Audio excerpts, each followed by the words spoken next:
Al-Habib Muhammad bin Husain Ba'bun sering menuliskan wasiat-wasiat, baik yang ditunjukkan untuk keluarganya, sahabat-sahabatnya maupun sekalian muridnya.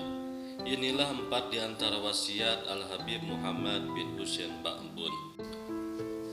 Wasiat yang pertama, ia tunjukkan kepada salah seorang sahabatnya yang ia tulis pada tanggal 14 Muharram 1386 Hijriah yang bertepatan dengan 5 Mei 1966 Masehi.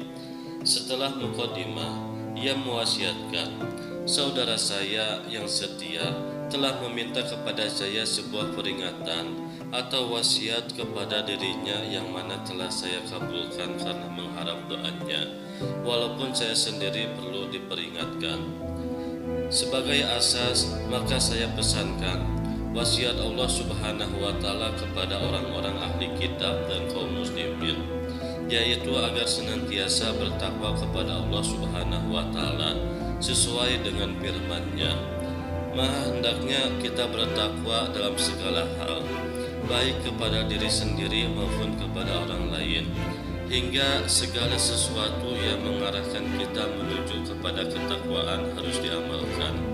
Misalnya cinta dan bergaul dengan para sholihin, yang mana mereka adalah orang-orang soleh yang perkataan dan perbuatannya menunjukkan serta mendekatkan kita kepada Allah Subhanahu wa Ta'ala. Ingatlah sebuah hadis sahih yang diriwayatkan oleh Al-Imam Bukhari dan Al-Imam Muslim dari sahabat Anas radhiyallahu anhu yang mengandung makna sangat tinggi, yang maknanya seorang itu akan bersama-sama dengan siapa yang dicintainya, baik itu di dunia maupun di akhirat.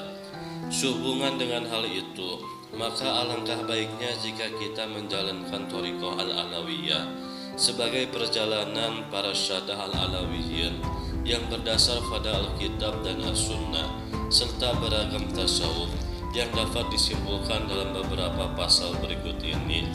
1. Senantiasa mengamalkan amal ibadah. 2. Rajin menghadiri majlis-majlis ilmu dan majlis-majlis dzikir atau majlis maulid dan lain sebagainya. Dalam hal ini, jika kita mengharapkan rahasia dan berkah di majlis tersebut, haruslah diiringi dengan husnudon atau berbaik sangka kepada Allah Subhanahu wa Ta'ala dan segenap para hamba Allah Subhanahu wa Ta'ala. Ketiga, bersungguh-sungguh dalam berakhlak dan beradab yang baik serta menjauhkan diri dari perbuatan yang tidak berguna, terutama sifat ingin menonjolkan diri dan mencari pengaruh. Keempat, selalu membaca wirid-wirid yang disusun oleh para sadah al-alawiyyin, terutama wirid-wirid yang diriwayatkan dari Rasulullah SAW seperti Ratib al-Hadad dan Wirdul Latif serta lain sebagainya. Hendaknya wirid-wirid tersebut dibaca dengan sikap yang khusyuk serta perenungan terhadap makna dan maksudnya. Kelima, gemar berziarah kepada orang-orang soleh atau aulia Allah Subhanahu wa Ta'ala yang masih hidup ataupun yang sudah meninggal dunia, terlebih mereka-mereka yang masyhur. Wasiat yang kedua, ia tunjukkan kepada salah seorang muridnya sekaligus yang mengijazahkan kepadanya. Ia menuliskan wasiat dan ijazah ini pada tanggal 6 Syaban 1396 Hijriah yang bertepatan dengan 1 Agustus 1976 Masehi. Setelah muqaddimah, beliau mengatakan, kepada muridku yang meminta pesan dan ijazah, semoga Allah Subhanahu wa Ta'ala membukakan kepadanya pintu ma'rifat sebagaimana Allah Subhanahu wa Ta'ala telah membukakan pintu ma'rifat kepada kaum arifin, dan semoga Allah Subhanahu wa Ta'ala mengarahkan kepadanya jalan-jalan orang-orang yang telah mendapatkan petunjuk. Pertama-tama aku pesankan kepada diriku sendiri dan kepadanya untuk senantiasa bertakwa kepada Allah Subhanahu wa Ta'ala.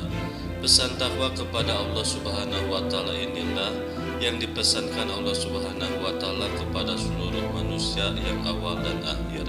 Kemudian hendaknya kita membagi waktu dengan sebaik-baiknya di dalam menjalankan berbagai amal ibadah serta rajin menghadiri perkumpulan dan majlis-majlis yang baik. hendaknya pula kita rajin membaca Al-Quran yang mulia serta memperbanyak berzikir kepada Allah Subhanahu wa Ta'ala, terutama zikir-zikir yang bersumber dari cahaya Rasulullah Sallallahu Alaihi Wasallam. Di antaranya adalah wirid-wirid Al-Imam Al-Habib Umar bin Abdurrahman Al-Attas dan Al-Imam Al-Habib Abdullah bin Awi Al-Haddad radhiyallahu anhuma. Bersemangatlah dan janganlah malas dalam mengkaji kitab-kitab tafsir, kitab hadis, tasawuf, dan lain sebagainya. Bergaul dan belajarlah dengan para ulama arifin billah, yaitu mereka yang mengenal Allah Subhanahu wa Ta'ala dan menunjukkan kita kepada pengenalan kepada Allah Subhanahu wa Ta'ala melalui ucapan dan perbuatan mereka. Hadirilah majlis-majlis ilmu dan zikir, kunjungilah orang-orang soleh yang masih hidup dan yang sudah meninggal. Wasiat ketiga, kemudian aku juga berpesan kepada kalian untuk mempererat tali silaturahmi, yaitu sebuah ikatan kekeluargaan, karena sesungguhnya silaturahmi itu sangat memberikan pengaruh terhadap keberkahan harta dan rezeki, serta sebagai salah satu penyebab dipanjangkan umur. Silaturahmi itu menunjukkan keluhuran budi pekerti dan tanda-tanda seorang mendapatkan kebaikan di hari kemudian. Maka berhati-hatilah kalian daripada memutuskan tali silaturahmi, tali persaudaraan, karena sesungguhnya perbuatan itu sangatlah keji dan juga siksanya sangatlah pedih. Seseorang yang memutuskan hubungan tali silaturahmi itu terkutuk.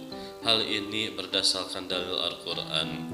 Ketahuilah bahwa orang yang memutuskan adalah pertanda orang yang lemah iman.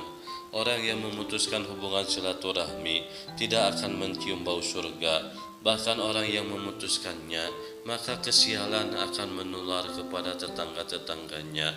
Maka dari itu, sambunglah silaturahmi persaudaraan kalian, wahai saudara-saudaraku.